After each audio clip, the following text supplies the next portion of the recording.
Hi guys, and welcome to Rathwulven Bushcraft. Thanks a lot for tuning in.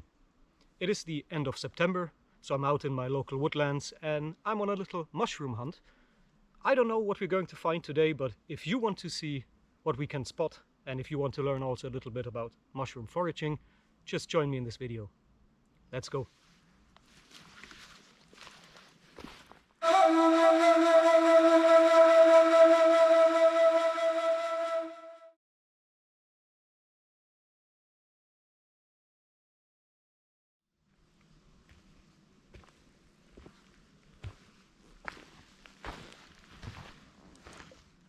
The first find of today is the so-called common stinkhorn. Here we got an older specimen and I'm about to show you a younger specimen in a second. Generally, this mushroom is not regarded as an edible mushroom simply because it develops a really disgusting stench and taste once it matures. The baby mushrooms technically are edible, but I don't do any experiments and always leave the mushroom where I find it. The second find of today is some sort of a tree fungus. I'm not quite sure which one it is. It looks like some sort of a turkey tail. Turkey tails can have medicinal properties, but again, if you're uncertain, don't take any chances and leave the mushroom where it is. By the way, here's a great example for a spot where you can find cauliflower mushrooms. Do you see this dead pine tree right here?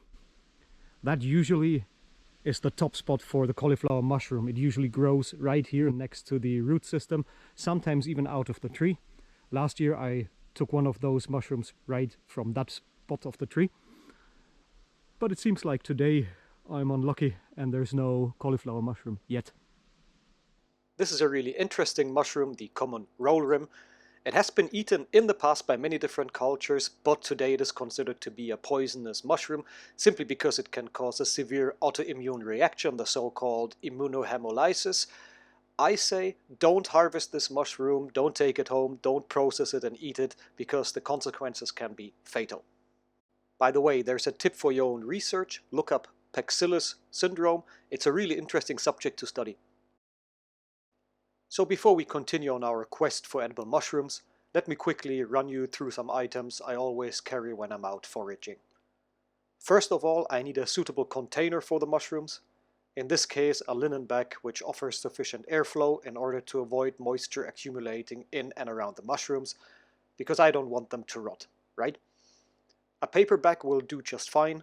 Alternatively, you can also use a woven reed basket, as many mushroom enthusiasts do. Secondly, I carry a knife specifically made for mushroom foraging. This one features the typical curved blade with a serrated back and wild boar bristles used for cleaning mushrooms. If you would like to learn more about this type of knife, check out the link in the information box below the video. And if you're interested in a detailed review about that knife, leave a comment below. Next to the knife, I always carry at least one subject-related book with me. This particular one is from the German certified mushroom expert Nadia Frotchakanka, a great but also simple guide featuring 94 common varieties in Central Europe. Furthermore, I always carry some paper and a pen, simply to take notes while I'm foraging. Such notes encompass information as the location of certain mushrooms, weather conditions during foraging, notable variants in case a mushroom does not fully comply with textbook descriptions, and so on. And last but not least, a container with water, simply because mushroom hikes always take longer than expected and you gotta stay hydrated. Also note the magnifying glass. It's not essential, but it helps with mushroom identification as it allows me to zoom in on certain features of a specific mushroom. Here we have the first mushroom that is of interest in terms of cooking, the famous bay bolete with the typical chestnut-colored cap and the smooth cylindrical stem without a netting. Beginners are advised to start studying the family of boletes first, as there is barely any risk of confusing edible bolete varieties with toxic ones. You may think of the infamous Satan's bolete with its rather prominent red netting around the stipe. Please note that sometimes the bay bolete is also mistaken for the pennybun, another edible mushroom I will show you in a second. Other than pennybuns, bay boletes usually do feature some form of bruising when cut or squeezed, also called bluing. For comparison, here's the pennybun, also known for its typical chestnut-colored head, but with a distinct white belt around the edges of the cap and the typical broad stem covered with a very fine white netting. This picture features a very old specimen of the penny bun, which is beyond the point of culinary interest. There are, of course, so many different species and families to be discovered throughout this time of the year. One may think of the Russulas or brittlegills, a family I personally do not know that well, meaning all identification attempts in this video are purely speculative. One may also think about the Amanita or Agarix, like one variety featured in this particular picture. And there's also the Cortinariaceae, as featured in that picture, and many, many more. My recommendation: do your own research, consult experts in the field of mycology, and understand that competence takes both practice as well as patience.